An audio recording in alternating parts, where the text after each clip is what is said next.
In the tapestry of life, where every thread holds a story, America in black and white emerges as a haven for the voices echoing through the heart of our communities.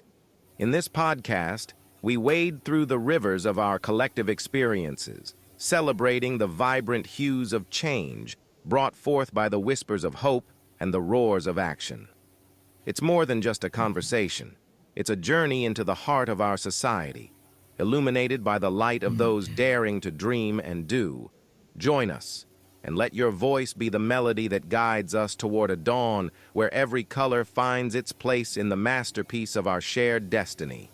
Together, let's paint a future brimming with the positives that dwell in our minds and the actions that shape.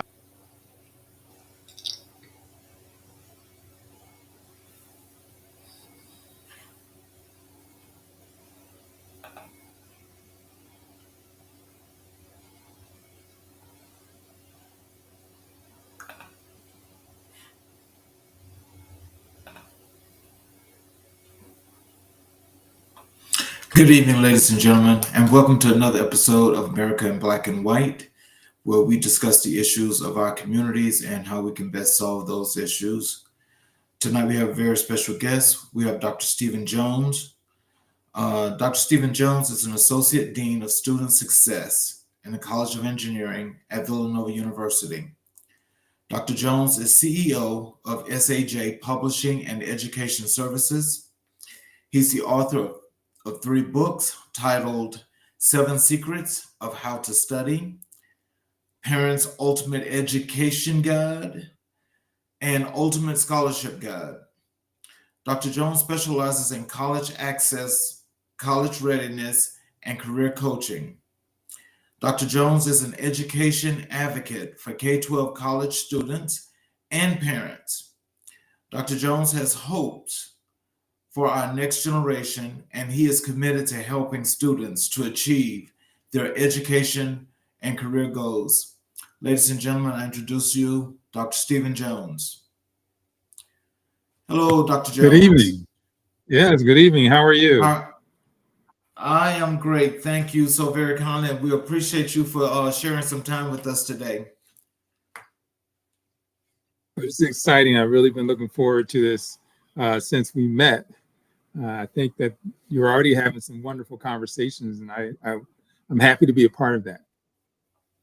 Well, I thank you so very kindly. And before we get into the show, is there anything you'd like to add to your bio? Well, one of the other big aspects of my life, in addition to all the education things that I do, I'm in ministry. So, serving through our church, families, the community, and also in the education aspect of our church involved in that as well.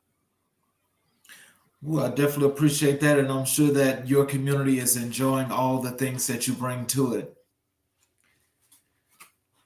Can you tell us what inspired you to become an entrepreneur, and what was the catalyst for starting your first business?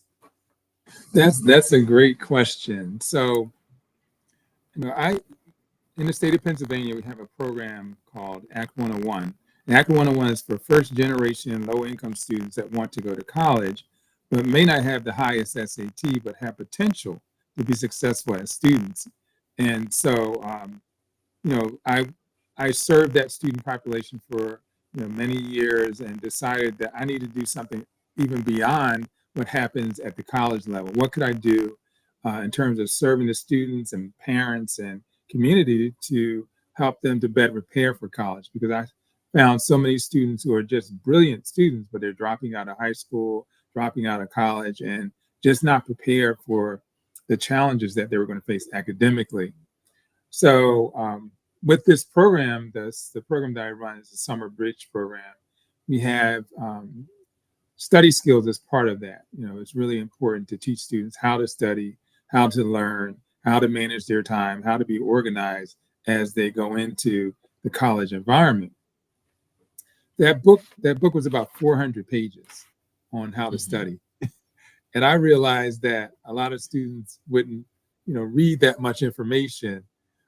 So on a whim, I said, I'm going to start my own business and start writing my own books to help students academically. And Oh, that's how I wow. launched my company, SAJ Publishing Education Services, because I wanted to kind of reach back to the middle school and high school students to give them better preparation as they go into college. And then also with those first year college students who need to adjust to how to study when they get there. Oh, wow. So tell us, what is some of the feedback that you was getting from doing these study guides and things of that nature to help these students to prepare for college? Well, it was really amazing because a lot of schools had not even considered the fact that they don't provide information about how to study. And so I would go from school to school sharing this, and they were really excited that they could actually have a tool to help their students in all their classes. So this whole study skills strategy is not just something for an English class. It's for everything that you need to do to learn how to study. And I think that that's what drove me that I actually could be a resource to the schools and get out. And the funny thing is, I did a lot of seminars outside of Pennsylvania first. And as I began to build that, then the people in Pennsylvania and Philadelphia began to buy into, oh, this is something that really is a great resource. And doing the seminars and doing the books has been really rewarding to see how far it can impact families. Can you share some of the key challenges you faced when starting your entrepreneurial journey? Well, I think just the whole idea that I was actually going to produce this book because I had no idea how to get started. I had to do my research and figure out how to publish it, how to get it edited, how to get it designed, and that at that time, um, the Google and all the search and YouTube weren't as big as they are right now. So, so I went to books, the old-fashioned way, and started reading books and talking to people about how they publish their books. And so, I think one of the big challenges was I became the publisher and also the warehouse for all these books. So I Mhm. would buy thousands of books and keep inventory and have to continually turn over that inventory to make it a good situation as far as the business growing. And I think that adding other books increased the visibility and opportunity for what I was going to do. So, how do you identify opportunities in the market, and what advice would you give to aspiring entrepreneurs? Yes, especially if you're an entrepreneur in the area of the selling books or marketing books. I think you have to know what your target audience is. A lot of times people write books because it makes them happy and how they feel and what their desires are, but they're not actually looking at who is the market that is going to read this book, who's the market that's going to use this book. So I think it's really important to do that research up front so that as you're eventually advertising and sharing your book with someone, you know it's going to actually hit the people that will need it uh, throughout the time that you're producing it. And then there are many ways, of course, today with social networks and so forth that you can actually get feedback on whether the book is meeting what you thought it would meet. And I think that that's a way to do it without incurring a lot of costs is getting people to give you that kind of feedback early. So, what are some of the most important skills you believe every entrepreneur should possess? Well, absolutely, you have to have that kind of that grit and determination that you're going to make it happen no matter what. You're not going to give up. You're going to use these opportunities that you're going through as learning experiences so that you can get better, that you can be open and developing yourself, continuous education. Even though I have a doctorate degree, I continually try to educate myself on what are the best strategies. I can't use the old methods that I used 10 years ago in today's environment. And you had to continually think about, how can I remake myself so that I meet the needs of today's environment? For example, my books, they're readable books, they're easy to read. But I noticed that a lot of other books were adding QR codes into their books to lead to a different YouTube channel or video. And I already had a podcast called Education Central, and many of the topics in my podcast relate to the topics in the book. So I decided that I was going to put the QR code. Let's say the study skills book. I have things like time management, test taking strategies, how to read your book. So now there's a QR code that the person can put their phone up to and listen to my podcast talking about time management, listen to my podcast talking about test taking strategies. And there's over 25 other podcasts that they can listen to that I've done in that. So that, just being innovative and keeping up with the times. I have ebooks as well. So when they purchase, they can purchase it as an ebook, or they can purchase it as an actual book.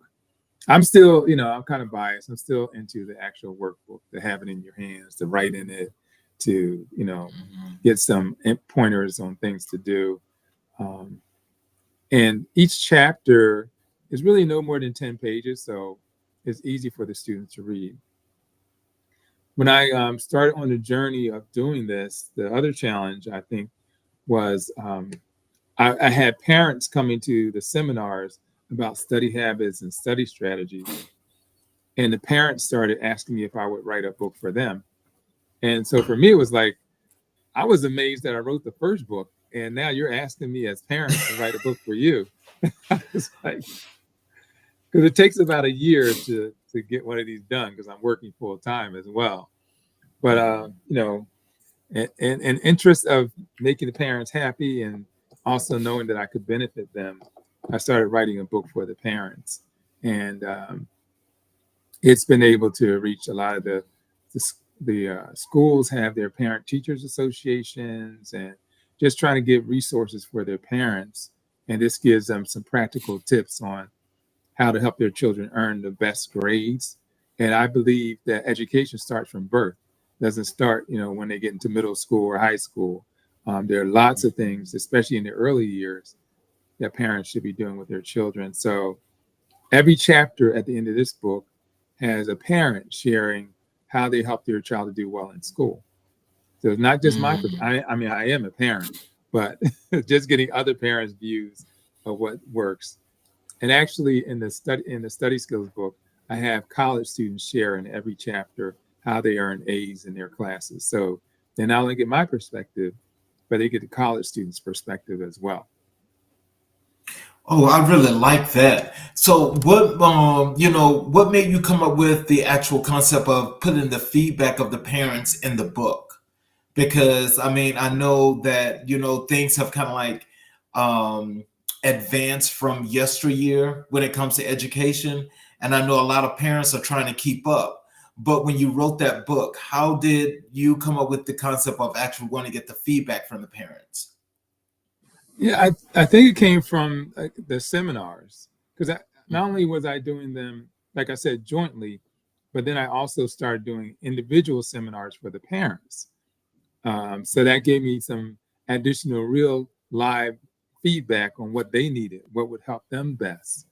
And I tried to structure things around that. So I think that was really helpful. And, in anything, surveying people, taking their input, not taking it personally, but taking it as something that's going to help you to help them. And certainly in our community, that's a mission, because I see too many students come to college and drop out the first year just because they didn't have adequate preparation. And so, that's a problem in my eye, because they're investing all this money and then they walk out of the university without a degree. And that should never be. There should always be sufficient support to help them be successful. Let's pivot to business insights. Can you tell us, how do you approach risk management in your business venture? Wow. I think the way that I approach risk management is making sure, because again, initially, my risk was having this inventory of books and not getting them out there. So I think that was having to make myself very, very visible to so that those things wouldn't, because over time you have to redo the books because you have to edit them, bring them up to speed. So if you're not doing that, then you're creating a problem for yourself. You're creating a potential situation where people aren't using the book at all. So the other thing was storing these books. When I initially did this, I had thousands of books stored. So I took the risk of, wow, what if I had a fire? Then, all my books are gone. So now I do it on demand through Amazon, and people can order as many as they want or as few as they want on demand. And they arrive pretty fast through Amazon. Oh, wow. Yeah. Can you discuss a pivotal moment in your entrepreneur career that significantly impacted your direction? Pivotal moment. Well, I think that was when I realized, first when I started, again, I'm talking about this book publishing company that I had. I thought that having these books, they would just sell by themselves. But I realized that by doing the seminars, that created book sales. And so that was a pivotal point that I had to really focus more on getting out there and presenting to use that as a tool to get the books out there and to impact the communities that I wanted to impact. So it's, keeping your eye on what's out, how things are moving, and then taking steps in the right direction that will keep your business to thriving. So, can you explain that process, though, which I think is really fascinating, in having your publishing company? How does that process work from beginning to end? Okay. So it really starts with the idea and the concept of what you want to do. And a lot of it is related to, for me, has been related to my life experiences and identifying, what I want to change. Because for me, my passion is how can I help students to be successful? So that's driving me. So that whole process of seeing students not being successful and understanding why, because even for myself, I was the first person in my family to even go to college. And I almost failed out my first year because I had a really I didn't have the right GPA at the first semester. I had less than a C GPA, and I had to get get with a counselor, get support. So I think that whole idea of what is the process for me, I knew there were others that were having similar experiences, and how could I be using that as a mission to drive my business? I can't say that I originally thought it was going to be through a book. I originally figured I would just go around and be a public speaker and just be a motivational speaker, and that would change things. But I think getting closer to the students themselves and talking to them and having them share their stories and having me share my stories made for a better process than just, when you do it, when you're a public speaker or motivational speaker, you go speak one time and you don't come back generally. You go to the next one, you go to the next one. But I've had situations where a school will hire me to come do 5 or 6 different seminars. And I'll come back again and again and again and meet with the parents. So now I'm developing the parents. Now I'm developing the students within the school. I've had, so part of that process was identifying what were the needs of the parents, what were the needs of the students. And of course, I'm involved in that on an ongoing basis because these students coming from various high schools, I know that they have different opportunities at the different high schools. Some of them, and I'll just use, for example, a math course. So the same calculus course coming from one school is not the same calculus course coming from another school. That's, yeah. So one student might think that they got the whole complement of calculus. They only went up to 6 chapters, but the other school, they went up to 12 chapters. So I'm sitting in a class in college thinking, oh, I know calculus like the person next to me, but you really don't, because you didn't get a comprehensive, in-depth understanding of it. But you don't know that because somebody, you passed the class at the school that you came from. So just realizing those differences is important. I think then that drove me to say, okay, what can I do to make a difference when I saw that there are people publishing books on this topic, but not making it accessible because it's too much information. So that's when I decided I was going to do something more broken down, easier to read. And so the process was to think about, as I'm writing, make it easy to read, and strategies that they could use right away to start improving their grades. And that's the way it's organized. I want you to right away start doing some things that will help you to improve your grades. And I think that I've been successful at that. Yes. So so can you tell us that, do you think having the ability to be an innovative thinker and processor like you are, that it made that this is what made the real serious impact, not just in your industry, but for the product, well, the books that you actually put out? Yeah, you have to definitely be creative and innovative if you're going to survive in any business that you're in. And certainly the publishing industry has changed so much. I mean, a lot of people are downloading books. They have ebooks. They have, you can listen to books as you travel. So many ways that you can get these books these days that you have to be able to keep up with. If all of that, to be a part of growing your business and ensuring that you're giving them the quality that people who are reading it, the quality that they expect. But it takes time, it takes commitment, it takes thinking, processing, it takes, like you said, innovation. It takes going to conferences and listen to what others are doing. It's interesting. So 2-3 weeks ago, my goddaughter, she has her own book she's published for young people who are trying to encourage young girls to go into the sciences. So I got there and I have my own display that I put up.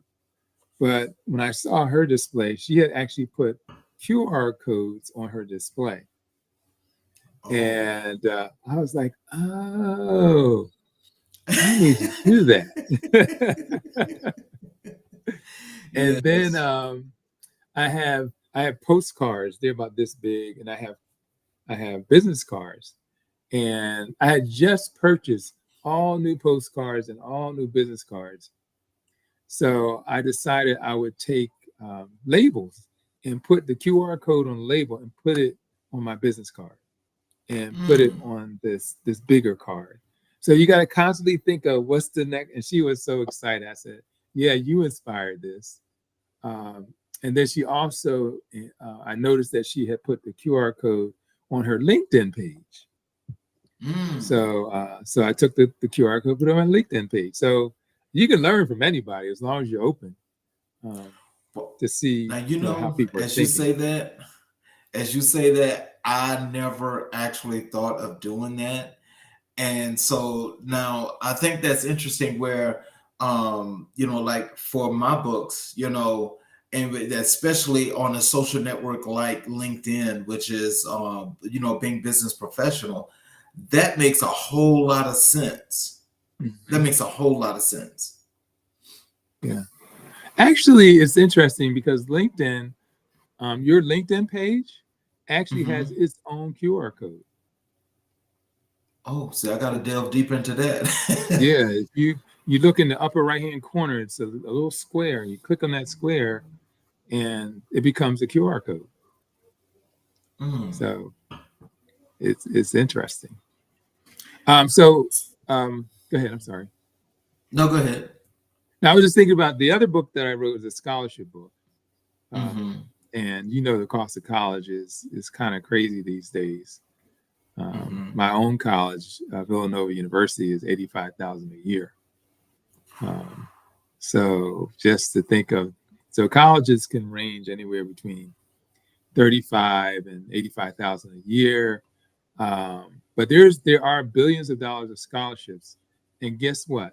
Half of it Mm. goes back unused every year because Really? not enough because students don't apply or they apply too late and they miss Mm-hmm. out on the opportunity. So that kind of was the parents and the students wanted the scholarship book in our conversations. And that was the inspiration for the scholarship book, that's something that they felt would help them because they didn't know where to start. They needed something that would be easy for them to dig into. So I that's my calling card, make it easy. So in the scholarship book, I have over 100 scholarship websites in the back of the book. Plus, I Oh, have all wow. kinds of, how to write for scholarships, how to interview for scholarships, how to plan for your scholarships. I have the whole steps that you can take toward that. And one tip that I will give every parent that's listening tonight, or even if they're students, is to have a night of the week that's your scholarship night. It could be, or a day. It could be a Sunday evening from 7 to 8. That's when you're searching for scholarships. That's when you're finding out the deadlines when they're due. That's when you're writing essays. So you're doing all things scholarship during that hour. And that way you Mm. make sure that you make deadlines. You make sure that you have the essays that you need. Um, there's so I'm the advisor for the National Society of Black Engineers. And many students get their scholarship because not enough students apply for the scholarship. Mm. So always be a part of the people who are applying. Another thing is if a student, let's say 5 students were going to receive the scholarship, and you're the 6th person on the list, and now one of them cancels out, then that scholarship would belong to you. But Mm-hmm. you at least need to apply so that you're in the pool of potential Mm-hmm. scholarship recipients. Oh, wow. Oh, so they rank them in order is what you're saying? Yeah, they rank them in order. Mm. Who's number one, who's number two, who's number three. Because some, it just depends on the foundation how many scholarships they're giving out. But So just get yourself in there. so what strategies do you use to stay competitive in your industry? One of the things that really helps me is getting out there, doing seminars, doing webinars, doing workshops, um, being a part of a conference and doing workshops as part of the conference, and maybe having a table in the vendors area afterward so people can come meet with you and answer questions. Um, I found that to be really beneficial for spreading the word about your business as well when you have that vendors area after you've already given a presentation. Um, so that's been really good. Doing things like I'm doing right now, coming on podcasts, um, having my own podcast, and using that as a tool for people to get to know you, people to feel comfortable with you. And then networking, there's so many ways that you can network through social media, through LinkedIn, always interacting with people. Starting your own group on LinkedIn. I have my own group on LinkedIn. So that's another way to communicate with people as well. And that seems to bring opportunity. Wow. So what's the name of your group? It's called Principals and Teachers Network. Okay. And that's one page, and then I have the SAJ Publishing page, which is a business page. So I have Mm-hmm. basically 2 pages. The Principal and Teacher Network was designed to bring and help like middle school, high school vice principals to become principals. But it's Mm-hmm. funny, all kinds of educators have joined the website. That wasn't my intent, but there's over 100,000 people now in this group that are from different backgrounds That's what's up. that are sharing. That's a good thing. Yeah, yeah. So it's constantly growing. Every day I added about 200 or 300 new people to the group. So, how do you balance innovation with the demands of running a successful business? Well, whenever I'm traveling, wherever I'm at, I'm always reading or listening to things that will enhance me in the technological side of things. Um, I was in a seminar at our university 2 weeks ago that was focused on artificial intelligence and robotics. And what's, the future is now, because a lot of these robots and so forth are starting to come into our society, even in surgery. Um, so you have to think about, make that connection between what's happening in artificial intelligence and robotics that could impact what you deliver as a service.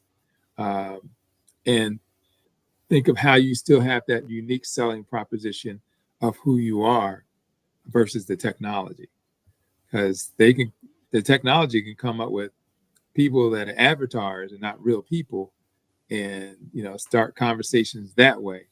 That may be the future. But make yourself still be relevant even in the midst of that. Okay.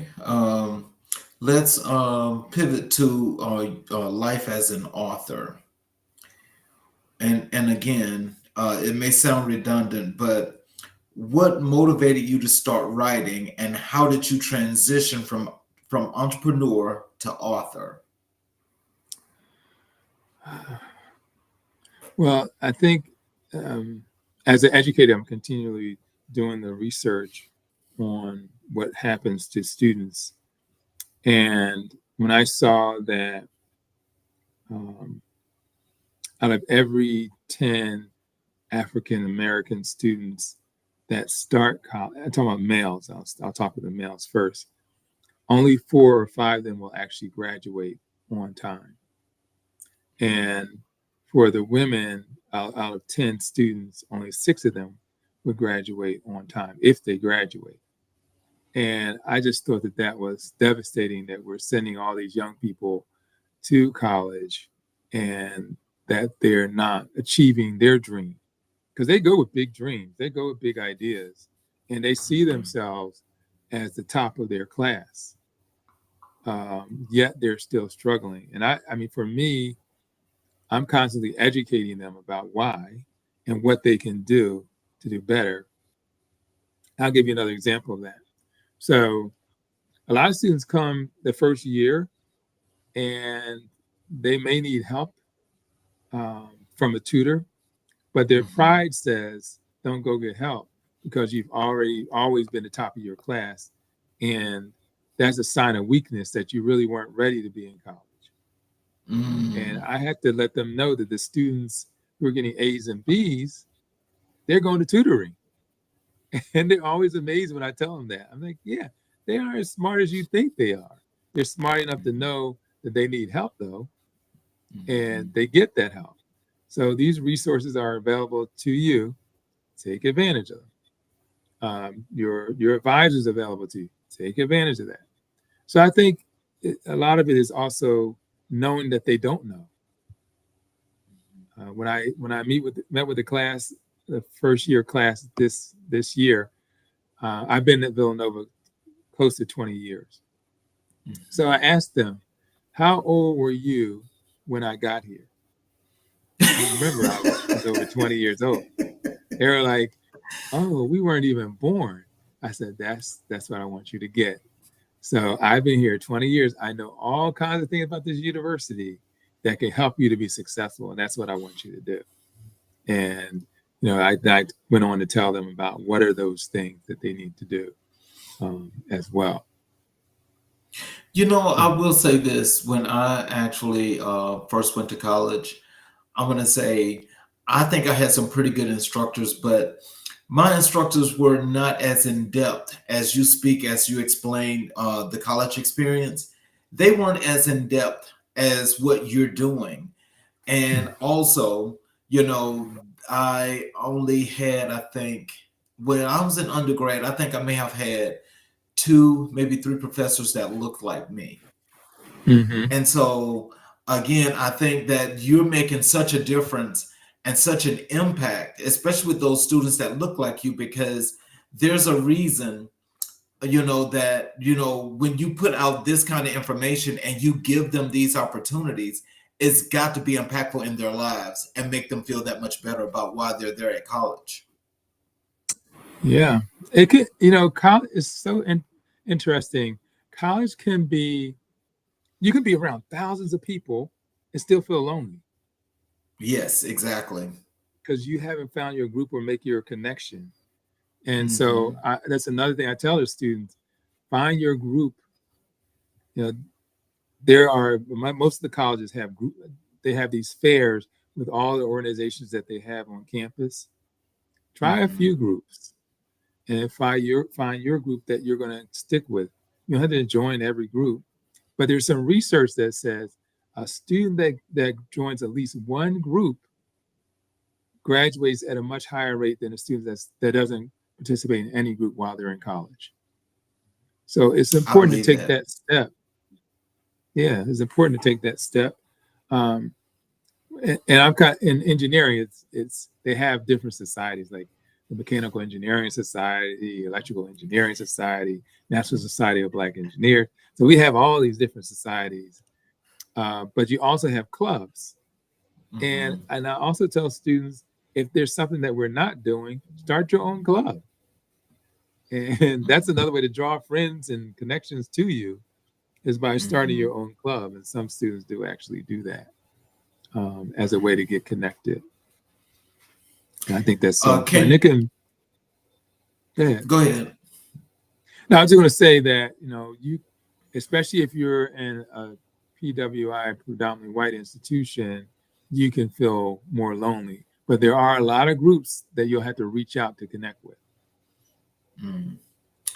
Can you share the themes or messages that are central to your writing? I would say the message is that you can do it and that you need to be equipped to do it. Um, that you need to put on it's a little biblical here, put on the full armor. You can't go into battle without the preparation and the safeguards. And Hmm. so I think that's what I'm trying to be, that safeguard for the student that gives them the foundation for their success, that protects them from the challenges, even with the challenge of reading. That comes to mind. Children do not read as much as they read in the past, but Hmm. instructors still give a lot of reading to do. And Hmm. so one of the strategies that I'm telling students now is like, you have to increase your reading going into college, especially that senior year. Begin to read more. Begin to, this. I know there are videos and things that are quick, but professors still going to give you a lot of that thing. Not only reading for volume, but reading for comprehension. And I think that that's a skill set that I'm trying to push that students develop that so that they have the mental capacity when those classes require a lot of reading, that they can Hmm. do that. Well, I tell you, you're definitely right about that too, because I learned that. Um, I learned that a whole lot more that when I went to grad school, that we had to do a whole lot more of that, and as well as do a lot of presentations. Hmm. Vice undergrad, as you mentioned though, getting towards that fourth year, coming into senior year, all of that changes where it's like pretty much all reading and concepts. Hmm. So I guess it's just about the adaptation and just understanding that. Yeah, and knowing that the instructors now believe that you've been through 2 years and you have a set of knowledge to bring with you to the classroom. I think that's why the first year is different. They're trying to feed you and develop you. In the second year, they're Hmm. still on the way trying to do that.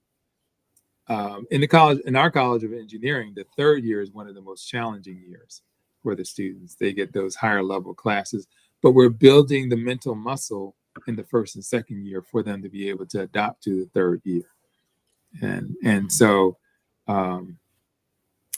the first year is not the reality of where you're going to be in the third year, as long as you're continuing to develop yourself, see your advisors, take advantage of tutoring, find the blessed place to study. That's one of the things I talk about in my book. Is not only studying, but it's the right place to study. Your room might not be the right place to study. You might need to study in a library, in a classroom. You might need to have a study group that you're working with. So studying isn't done one way. These are things that you can actually start doing before you get to college. So you have the habit of doing that, of having study hours and study time and planning for a quiet place to study. That kind of habit is a good one. So, what is your writing process like, and how do you stay disciplined to complete a book? Well, and you said something that is still important for me, is writing. A lot of people now with the laptops, they just type out their thoughts and write as they're writing their book. But I'm still kind of old fashioned in that way. I have these yellow pads and I start writing on the pad first because I just feel as there's more connection of writing it like that.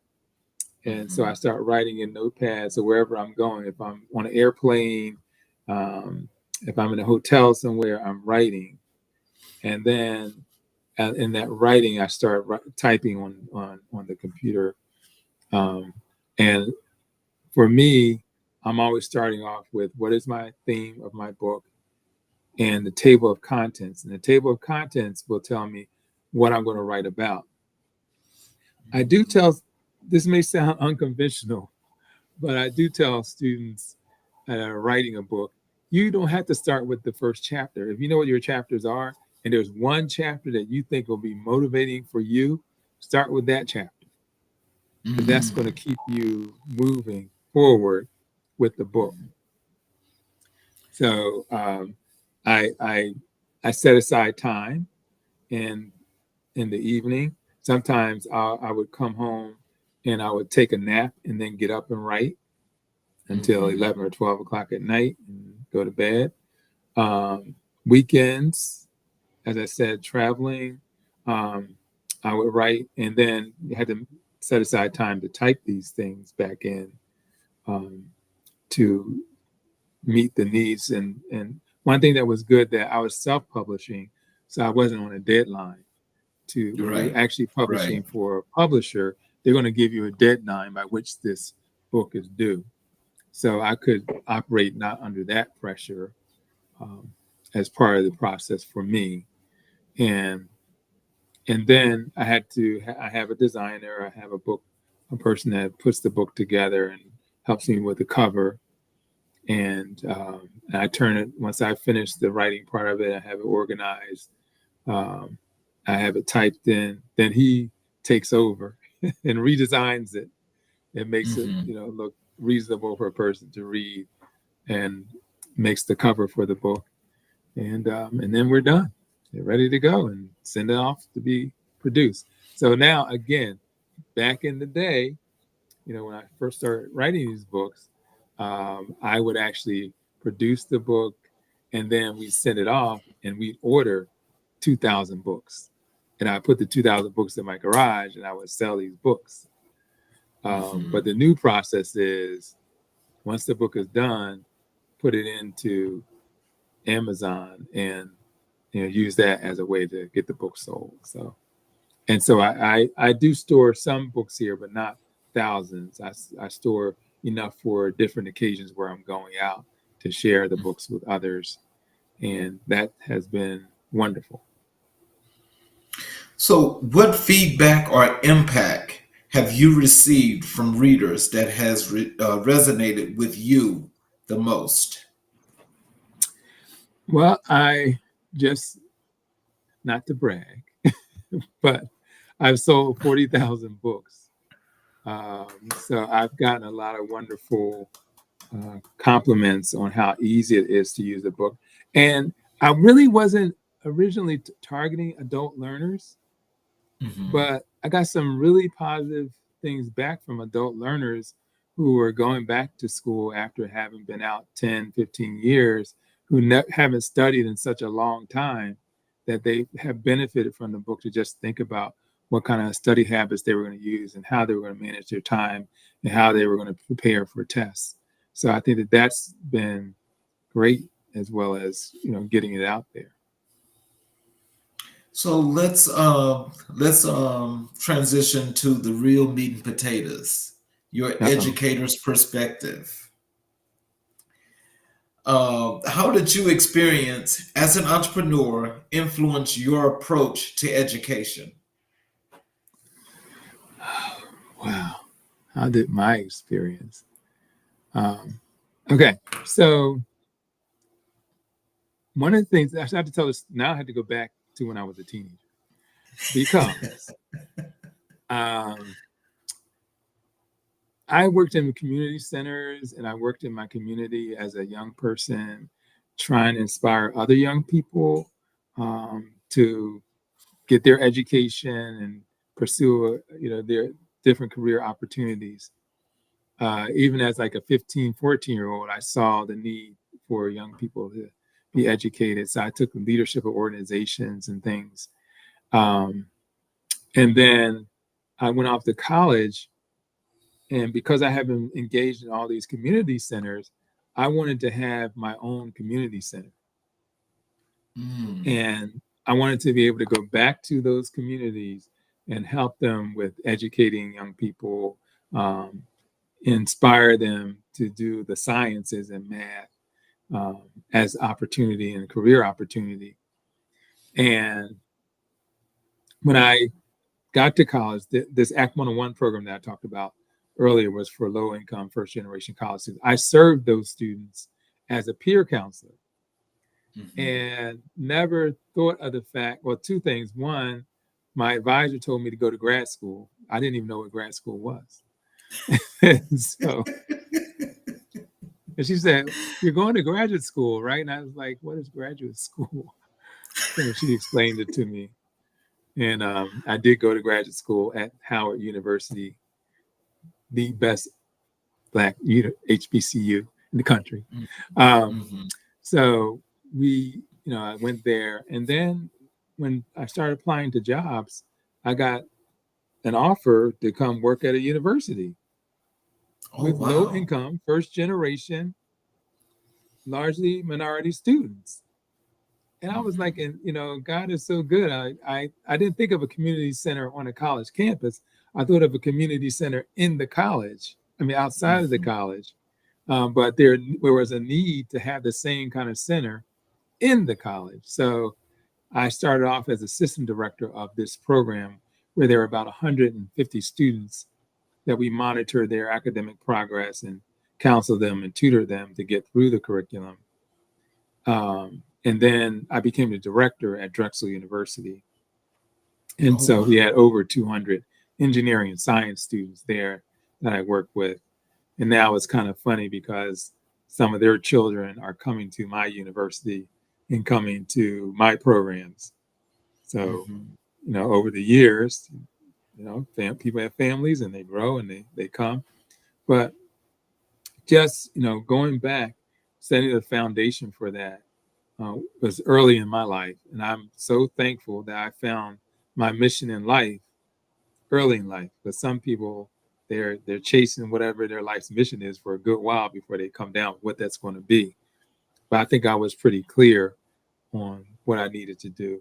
And even though I had the center on a college campus, it didn't mean that I wouldn't go out to the community. I'm in the community all the time. I'm in schools all the time. So I got to still do both, but make sure that the students, when they got to the university, were going to be successful. Mm. So, what subjects or topics do you feel are most important for students to learn in today's economy? I'm going to definitely say math and science and technology. computer science, anything in those directions. Wherever you do today has some kind of technology involved in it. It used to be that um, in some of the schools they had an auto mechanic. High schools I'm talking about. You could learn how to be an auto mechanic in high school, but now those cars are computers by themselves, and so you can't Mhm. use the same old skills that you would use with these technological devices. So it's just like keeping up with all of that. And math and science and ability to critically think are important for the careers of the future. My wife had a surgery last year, and it was performed by robots. And Mm. so those are job opportunities that somebody's going to have to maintain those robots. Somebody's going to have to program those robots. Somebody's going to have to um, talk with the people who are using it. So there's many things around industries. We all have these um, different ways that we're going to shop. I go to the Amazon store to shop, and they have cameras, or I don't know, the units up in the ceiling. As you put the item in your basket, it's recording what that item is. And Mm. you come to the very end, you just put in your card, and it charges your card, and you keep going. So Hey, so what do you think about how people are so afraid of AI today? Why do you think that's so, and do you think that's a real thing? oh, it's absolutely a real thing. Like, what is real? It's the Mhm. question. I was just listening to a program. Um, Google has a new artificial intelligence, and it's not always as accurate as it needs to be. But they had to roll it out because they needed to compete with everybody else that's rolling theirs out. So you have to Mhm. be careful with it in terms of where it's getting its data and information from that it's giving to you. That's Mhm. where the human part comes in to say, hey, I know that that's not correct. That AI is not giving me the right answer for, for what I'm seeing. And I think some people are even hoping that because there in other apps, you can actually cut off the artificial intelligence. In Google, you can't. So people are asking for that feature so they can decide when they want to use it and when they don't when they don't want to use it. But it's not going away. It's going to continue to grow and grow and grow.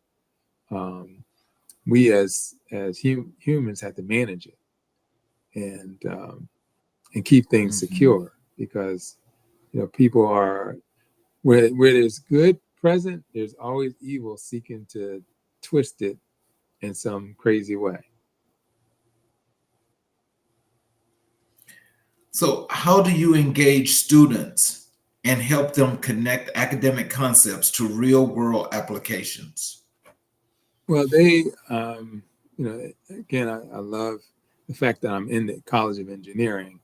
So I think that the students on an ongoing basis are living that out, in terms of getting them to take internships in companies around the world, around the United States, and applying the knowledge that they have through those classes. I think that that's the most important thing that a student can do is do an internship, but also we have both study abroad where you can actually go abroad and study and use your technology skills.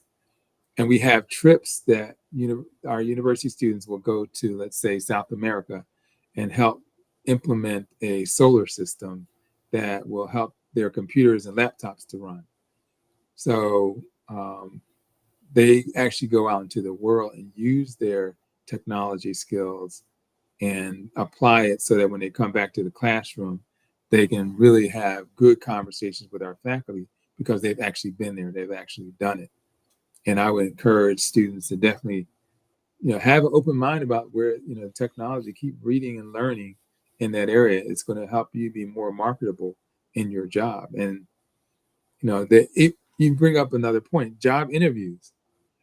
Like back in the day, you always went to meet with the person to do the job interview.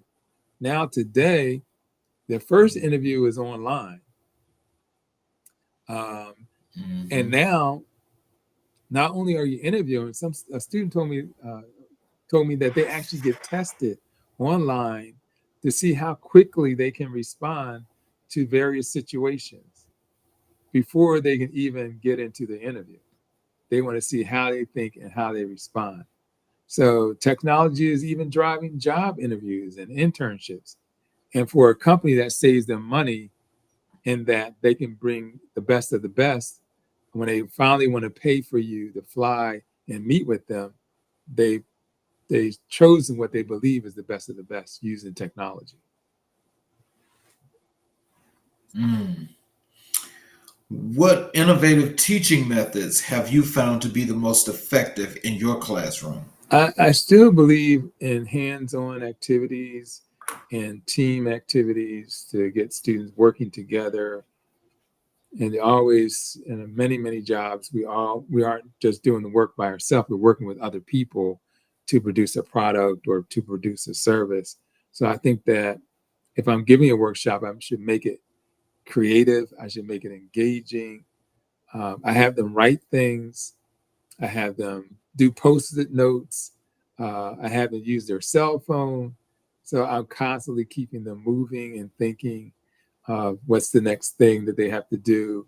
I make them create scenarios. We'll do role plays of various scenarios. So they're totally engaged when we're doing the seminar. That's the benefit, and I think it's those things that they remember, not as much as always if you're standing up there just lecturing them. So that's my approach. Now, as you say that, now I will tell you that was the one thing I found to be really profound um, for my when I was in Mhm. grad school. I want to ask you, I'm talking about the team concept because I really liked the little group concepts Mhm. that we had. But, I always thought that some of those was like a little bit off because some of the people in the group did not make it as dynamic Mhm. as it should be. My follow-up question is, how do you decide how you put this group together and what makes it dynamic? Actually, I do it randomly. I I'll say, Mhm. and it depends on how many students are in a room and how many people I want in the group.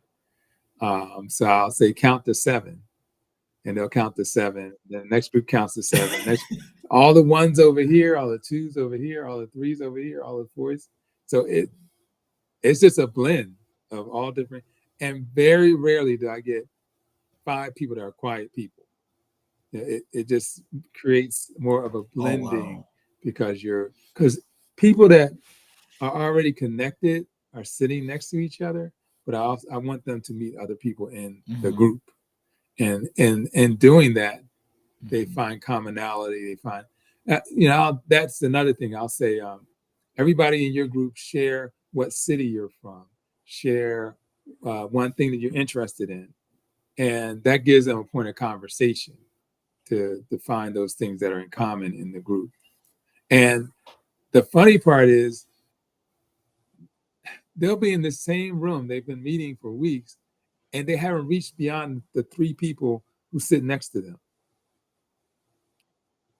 So I'm challenging them to meet other people in the room because you never know. So I'll ask them, how many of you are excellent in calculus two? And they'll raise, a few of them will raise their hands. I'll tell them to turn around, see that student. If you need help, that's somebody that you can get. They're like, oh, we didn't think about that. Like, yeah, you have help right in the room that you're in, but you're not reaching out across the three people that are within your little circle. Mm, that's interesting. Um, I'm going to talk about balancing roles here. How do you manage your time effectively between your responsibilities as an entrepreneur, author, and educational instructor? Whew, I need a twin. Um, well, I try to really keep to a decent schedule by making sure that I get enough rest, then I can do more things. Some people think that if they, Mm-hmm. get up really, really early, they'll get more. But if you don't have the energy to make it through the day, it's, it can become a problem for you. So I think, a good job of managing my time, and also um, I take some weekends here and there, especially Saturdays, where I'm not doing anything. Um, that always feels weird, but I think sometimes you just need to have some downtime so that you have your body can relax and just enjoy a day, a day of refreshing and not having to think and process situations. So time management, I think, is critical at all ages. At all ages, time management is a good thing, a skill set to develop, because when you manage your time, you win back time, you win back opportunity, because you're getting the Mm-hmm. things done and priorities done that you need to get done. When I was working on my doctorate degree, I was actually um, married, had a son. He was 1 years old, and then I started working on my doctorate degree at night, and then I had ministry on top of that. So all of that was going on, but I definitely needed a supportive wife to make that happen. And I always tell students, 4 or 5 years are going to go by whether you like it or not. What are you doing with that 4 or 5 years is critical. Let me ask you this as a follow up to that. What was your inspiration to move towards a PhD? I felt that I would be stuck if I didn't get the PhD, in terms of administrative roles at the university that require a PhD. So I wanted to, again, Mm-hmm. achieve the highest level that I possibly could. It wasn't driven at that point. It wasn't driven by the idea of writing a book. It was just driven by, I wanted to um, have career options, and it definitely opened that door for me, because what I found for me in higher education, there was a glass ceiling, that when, as a person of Mm-hmm. color working at a university, they only see you doing certain things at that university. They don't see you moving up within the university. You actually, in the research I did on this for my dissertation, is you have to go to another university to be promoted as a person of color. It's very rare. It's not that a person of color Mm. internally rises to certain levels. It's much easier for others to rise. So, Ooh, now that got me a little bit curious. Like in that research, like, can you tell us what was the proven part of that theory and that concept as to why that happens that way? um, well, the best way I can describe it is people pigeonhole you into being able to do one thing. So they only view you as working with the minority students, um, minority programs. They pigeonhole you into doing that work, as opposed to, you've been writing grants for millions of dollars since you've been at the institution. You've been leading programs. Those are transferable skills that can be used in other parts of the university. Um, and so, just looking at it from a broader perspective, how is that person as he or she serves this population? How are they developing additional skills that can be used, and opening them up to all the different aspects of the university? If you looked across America, you would find that many of the higher administrations of universities don't have people of color. And so one of the ways to make that happen is that you have to move somewhere else for people to value what you bring to the table. Now, is this okay to put it in this perspective? It's like acting when they typecast you, you only get those Yes, roles. yes.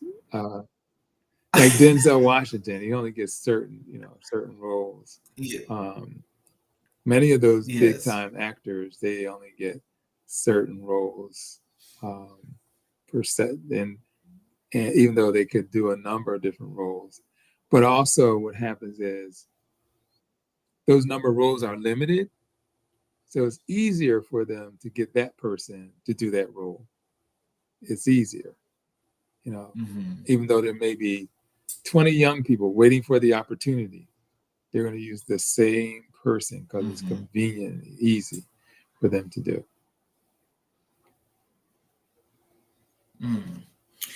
What lessons from your entrepreneurial experience do you bring into your teaching?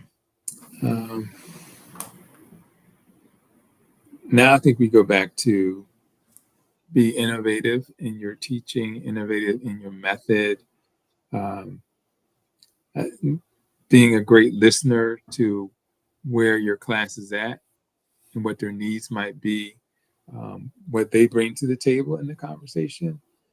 Is, you know, how can you help them?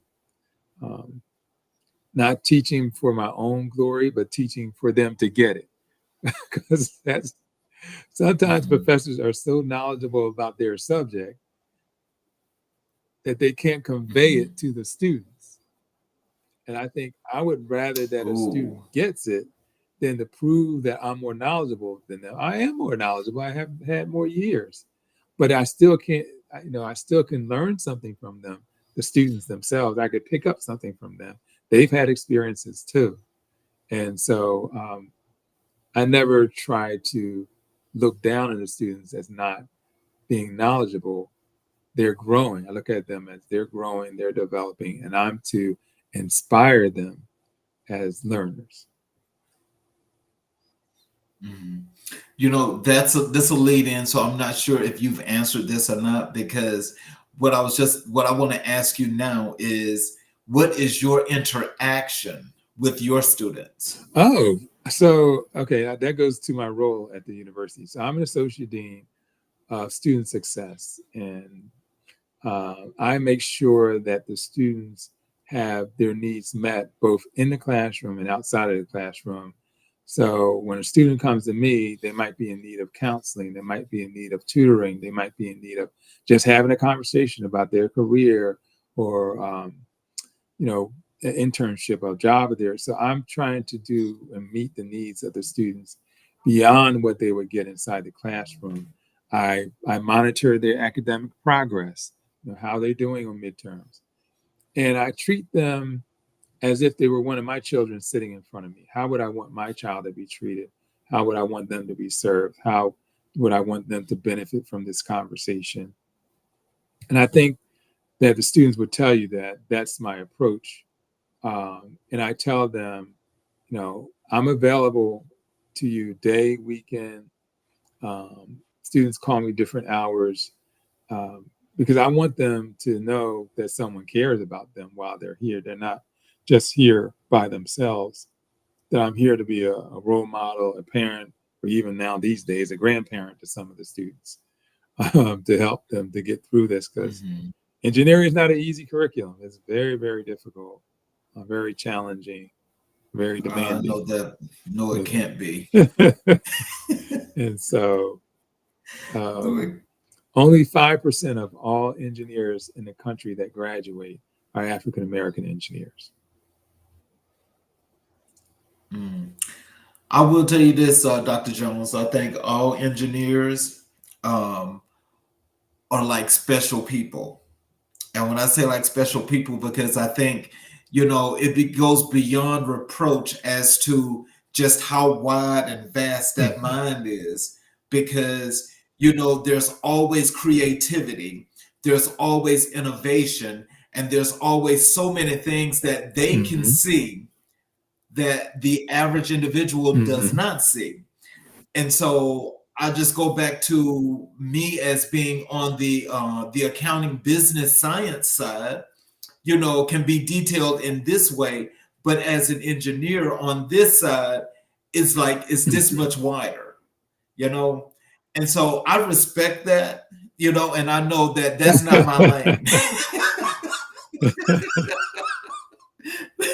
So I don't mess with that. Well, I have my son he started off in engineering, but he transferred over to finance and accounting. And I was, he still got the math in over there as well. And he's working for a company down in Philadelphia, and still involved in technology, which I didn't know that he was going to end up somehow providing. He works for a company called Robert Half, and he provides tech support. I mean, he provides tech consultants to industry. So he got that side of it. And then my daughter, she just finished her doctorate degree in computer science at Northwestern in Chicago. Oh, wow. So she's she's using some of those things I wrote in my book. So did my son. So they're the study habits, the study strategies. I experimented on them. So yeah, it's definitely been beneficial. Yeah, so it works.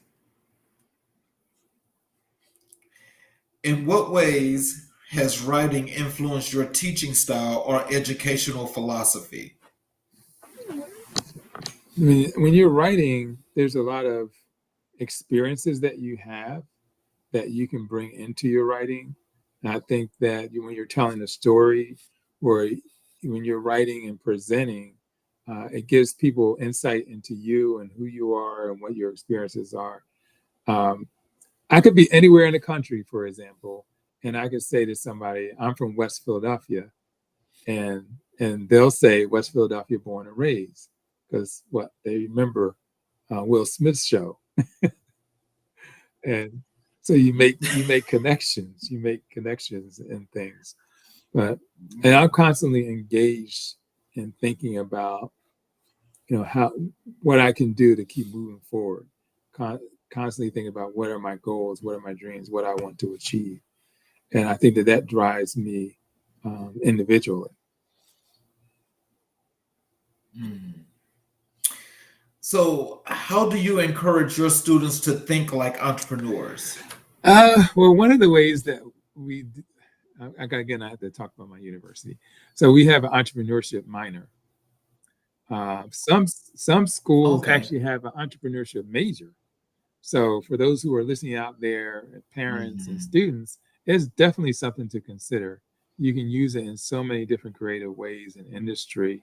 They hire consultants, they hire managers that have that entrepreneurial spirit, that have that spirit of going from one thing to the next, or developing a sales process, for example, as part of the company. You are developing some new innovation. So they love the entrepreneurial spirit. Actually, we have competitions, and the entrepreneurs present their different products and services that they've come up with, and they actually win prizes on campus. So that's our way of giving them an incentive to be innovative and to be entrepreneurs and to develop their own businesses. Before we transition to this next topic, I want to ask you one follow-up question, and it's an optional question for you to answer or not, but I just think right now is the time to ask this question. And that is, with the times that we're in right now, knowing that we just had this presidential election where where everything is about to be just destroyed.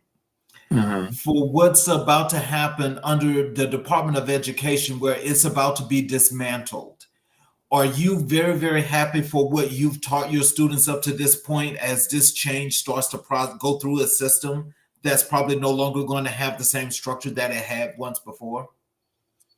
I mean, I'm disappointed about how things have come out. I do know that you can't just disband the Department of Education. Congress has to approve those things as well, and I don't know how the Senate's role will be, but some things that we're hearing, there is a process in place. The problem is whether those processes will be broken down so that they don't stand up against the person that's been elected to be president. But there are some safeguards in place but I am concerned about, because a lot of things come out of the Department of Education, not just education, but Mm-hmm. FIA, the FAFSA, all the Yeah. financial aids things come out of there, the student loans. It's not just they're thinking, oh, we'll get rid of the Department of Education. Every state can do whatever they want as far as educating their citizens. It's not about that. It's about what other things does it provide for the entire nation to keep us at an certain education level. Accountability for that Mm-hmm. education is so important. But it's going to be a lot of different challenges. I was driving down the road here and watching workers doing different Mm-hmm. types of things, and there were workers paving over cement, and these Mm-hmm. were the workers that they're talking about putting out of the country. Right. There are so many jobs in this country and companies that survive with people who've come into this country, and they're doing the labor. They're building Mm-hmm. bridges. The bridge that fell down in Baltimore, who Mm-hmm. died during that? There were people who were Latino or Hispanic that were working on the bridge, and they Mm-hmm. died. So how many other Mm-hmm. kinds of jobs are they working that we don't even know that they're working? We know they're working in farms and the food industries. There's thousands of industries that if you suddenly remove 10 million people from the country, it's going to be devastating. It's going to be trillions of dollars. So the states are actually gearing up to resist and fight these kinds of activities. Mostly the Democratic states, governors are already planning on how they're going to respond if um, some federal government people come to take their citizens from their state. It's going to be really interesting times. It really is. Well, I will say this because the point you make is very clear and it's actually a really good point. But playing devil's advocate as to how people actually see this. Now, think about the construction companies that are Black owned that don't have opportunities to put their workers out there. They're now happy because they're saying that they will finally get contracts and be able to put their people to work to do the jobs that they know they can do in that industry because wages being cut, they don't have that opportunity. Well, on the Mhm. other hand, as this goes to all the states, and the states actually get to make that choice, as you say, California's already geared up and they are bulletproof when it comes to that. But a lot of states are like late to the game. How do you Yeah. see that part actually transitioning? Because it still goes down to these people's families where they got to send their children to college. Mhm. Well, just to continue that conversation that you just had, the question then becomes how many, because I'm part of a group that's in New Jersey. It's a small Black business chamber of commerce. And one of the biggest things that they say is that the government, whether it's federal or state, gives very little contracts to minority owned companies. And they might get 5 or 10% of the whole billions of dollars that are available. Um, so if states are going to open up those opportunities to more minority businesses, yeah, it works to our favor. And that's the challenge, if they will, or if they will continue to um, just hire who they've always hired and provide opportunity for who they've always provided opportunity to. So let's transition to your personal growth and development. And can you tell us what personal values drive your work as an entrepreneur, author, and educator? Well, I think what drives my work is that I see families of the future, and like I said, I've already experienced it where my former students are bringing me their children, but I see every student that I'm working with today and think about their future. How can I help them to get the education that will enable them to have a better lifestyle, to have a better income, to live a healthier life and a longer life because they received that education. So I think I'm constantly thinking about that, like how can I, um, meet their needs and see them become productive, and project their own future. Because to me, the future is now. What I'm doing right now is laying the foundation. I was thinking today, man, I was just 40 years old just a few years ago, and now I'm over 60. And I'm like, man, that happened so fast. So, Exactly. so these young people today, they're going to be saying that one day, like, how did I go from 20 to 40? Right. And what did I do within that period of time? Did I get the foundation and education that was necessary to be where I want to be in that day? Can you share a failure that taught you a valuable lesson in your career? Wow.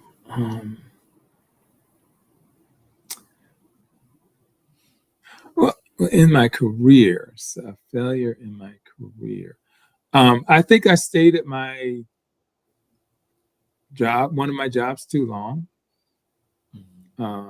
That I could have, maybe left sooner.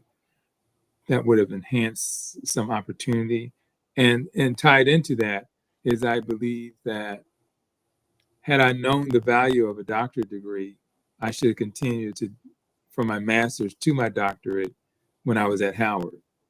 So if there's some things that I would do differently, I would definitely have continued to pursue my doctorate while I was at Howard, and and then just in my career, maybe left this particular job that I had when I worked at Drexel a little earlier because I was there for 13 years. Um, I know God had a plan for that, but if I would do something differently, maybe I would stepped up further, faster had I done that. Who have been your mentors or role models, and how have they influenced your career? Wow, I've had so many educators, ministers. Judith Thomas comes to mind. She was an African American vice president at Lincoln University. Um, some of my pastors have definitely been Reverend Calvin Thomas, and others, that Pastor Richardson. So some of my pastors have been influential in my life. Uh, Certainly, my wife has been very influential in my life.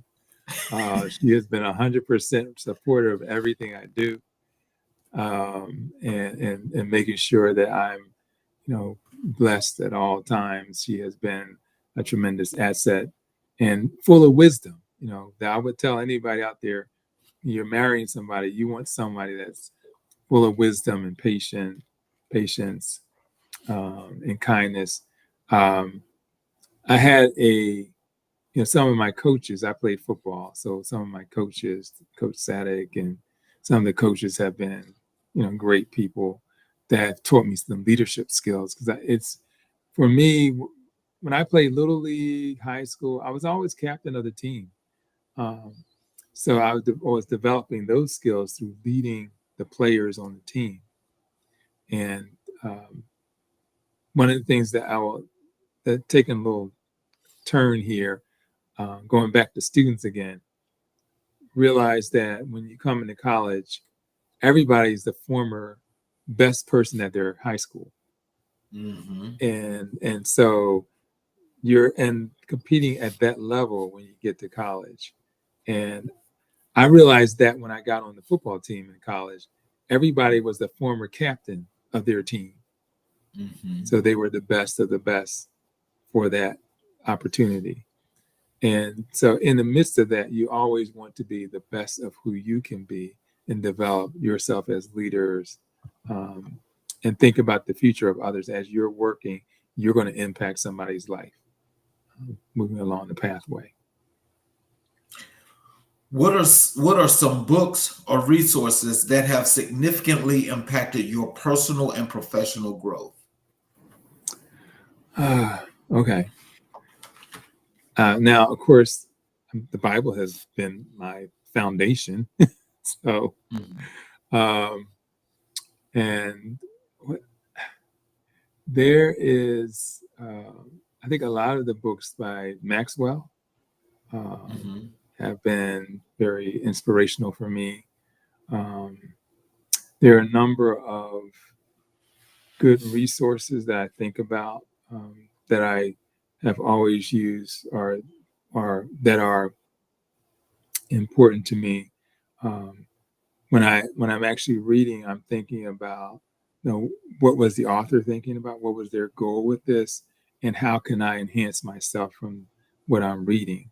So I'm constantly thinking when I'm buying books, that's what I'm thinking about. How am I going to develop myself through this? I'm not just going to read this to read it. I'm going to read it so that I can grow and be a better person with it as well. But I have a library of books. My wife was like, "What are we going to do with all these books?" Because I'm constantly adding something to it. But so now we do downloadable books, so it's not taking up all the space in the house. Mm.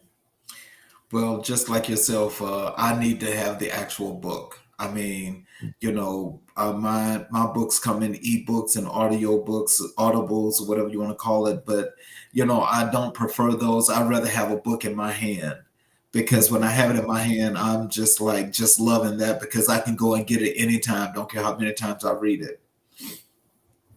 Absolutely. So let's go to your future aspirations.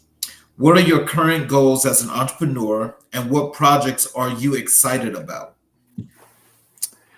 I guess here's my big goal. I'm not sure how this is going to happen, but I want to sell 1 million books, Mhm. and so I want to do that within the next 5 years. So we're talking about timeline. That's a big goal because if I can sell 1 million books and get it into the hands of all these people, then it's going to help them and their future generations. That's a bigger impact by doing that. And um, right now, in terms of growing my business, I'm looking at the next 5 years because if, if God willing, in 5 years, I'll retire from the university. Then I'll have free time to do all kinds of wonderful things on my Mhm. own schedule. So I see myself expanding the business, maybe doing more webinars and seminars, um, helping students in schools. And I told my wife this is a little bit, morbid, but I told her if I pass and I was serving students, know that I'm happy. Know that I finished the work that was given me to do. But she's like, I want you to retire before that. so, Right. so I try to make it happen. So, How do you see the future of education evolving, particularly in the context of entrepreneurship? I see it growing because the number of jobs um, that and how they're done, the innovation and how they're done. So that's why you're seeing more of these creators, these people who are starting their own online businesses and things like that, because the number of things that are required to get work done are not as prevalent as they were before. So I think we're going to continually innovate how we work. Maybe how we're working at, many of us are working at home 1 day a week. It might then move to 2 days a week that you're working at home. I have some students that graduate right now who they don't even go into work. They're working at Mhm. home like the whole time.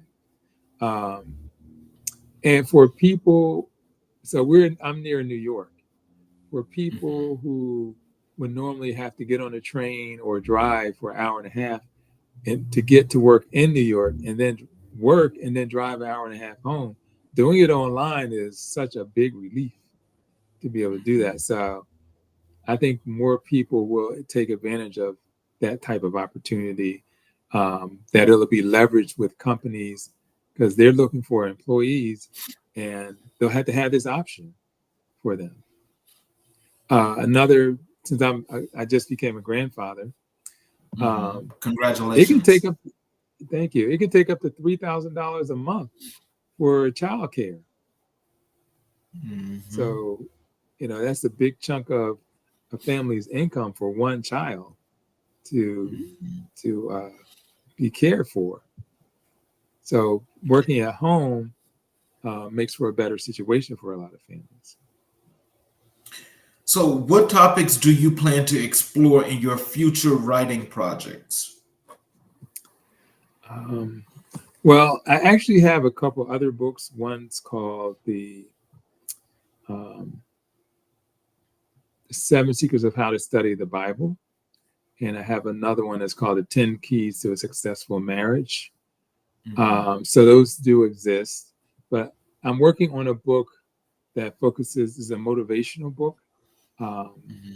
and something that challenges the students and others about their why. Why do you have this goal of going to college?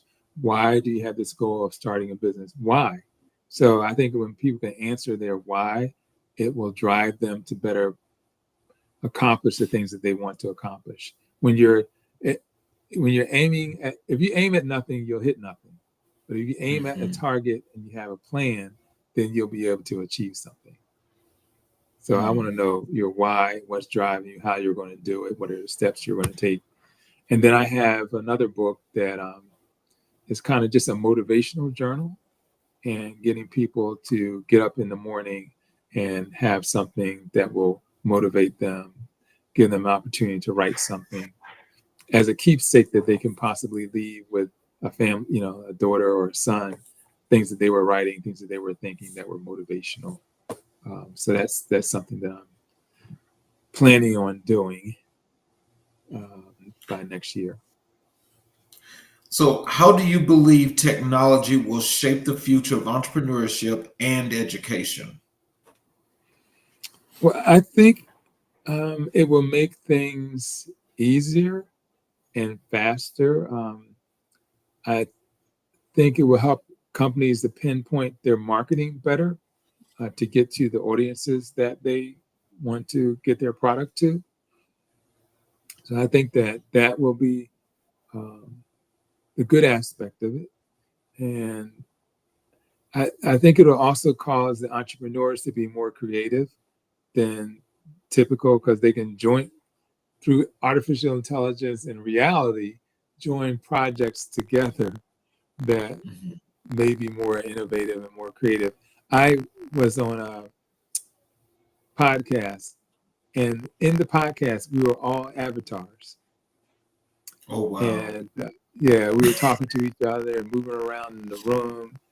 And then I remember the National Society of Black Engineers, when COVID happened, they couldn't have their annual conference. So they made a virtual conference and everybody was an avatar and they could talk to each other. They could talk to let's say that they were in a room with a panel. They could talk to the panel, ask them questions. It was really innovative. Um, Mm-hmm. I gave myself, so you can make the avatar look like however you want it to look.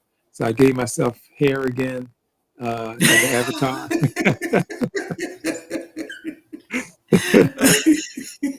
Ooh, And flashback.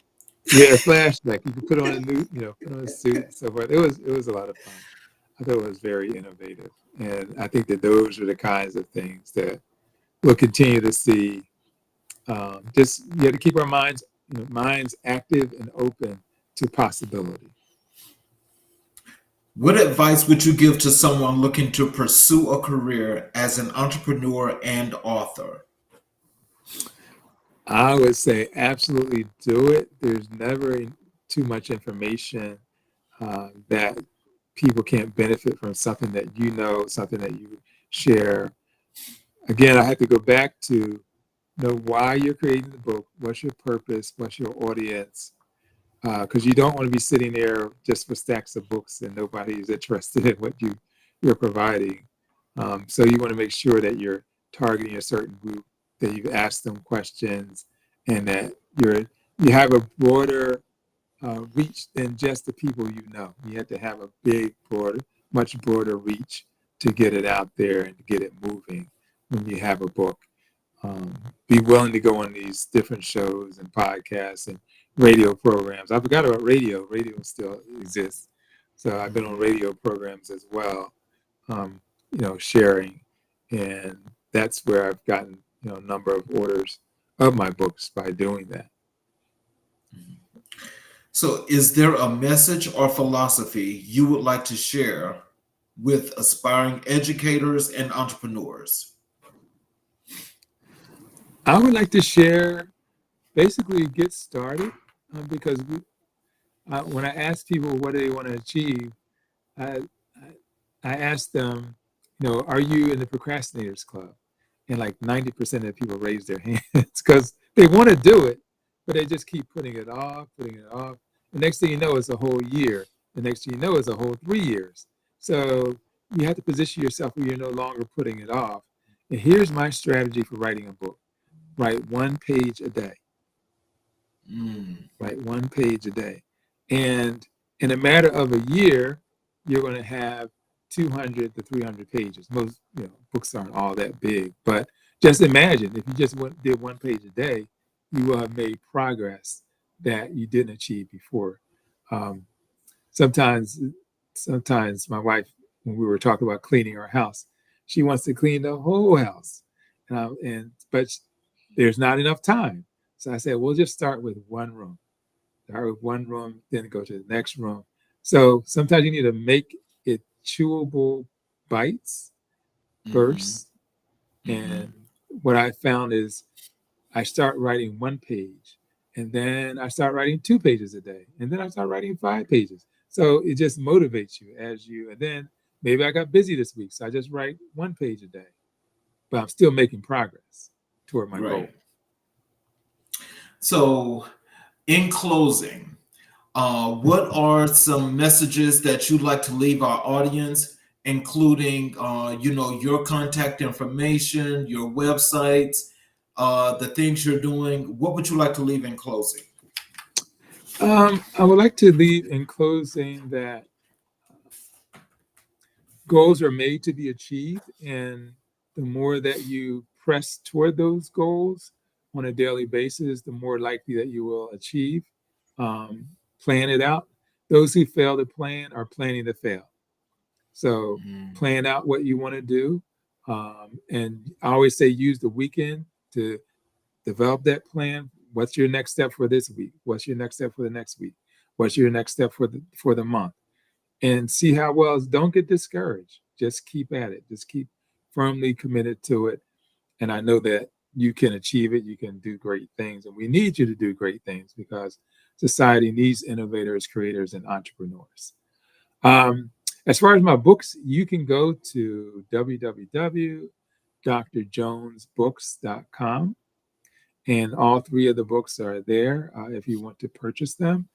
If you're a school or after school program or you're a principal, you need an invoice, just let me know. Through that website, you can communicate with me, or you can email me at my name, Stephen Jones, STEPHEN, JONESS at rcn.com. You can email me or you can call me at 610-842-3843, and I will respond. And I want to provide resources that help you. I would tell those of you who are principals listening that if you have Title I funds, that those funds can be used to purchase these books for your students and parents. And I've had a lot of schools to take advantage of that. And I want to help them to make it easy, the schools and after school programs, to make it easy for you to take advantage of what I have to offer. So I'm looking forward to hearing from you, and thank you so much for having me this evening. Yes, sir. We'd like to thank you, Dr. Stephen Jones, for this wonderful, wonderful session.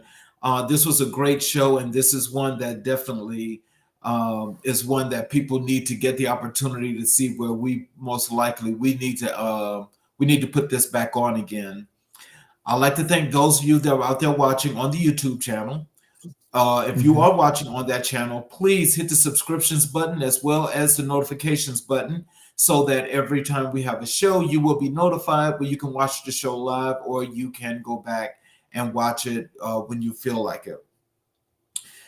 Please know that we're going to have another great show tomorrow. And again, I'd like to thank Dr. Stephen Jones for actually being here. And we definitely appreciate what you just left with us. And also, I want to just ask you this while you're on the air.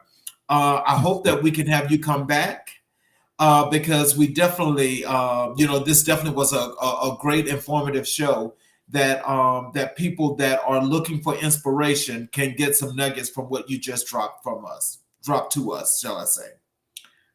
Absolutely. Anytime that you would like to invite me, whether it's for a panel or for individual discussion, I'd be happy to do that. I know I talk a lot about careers and career development, so that's another area of interest of mine.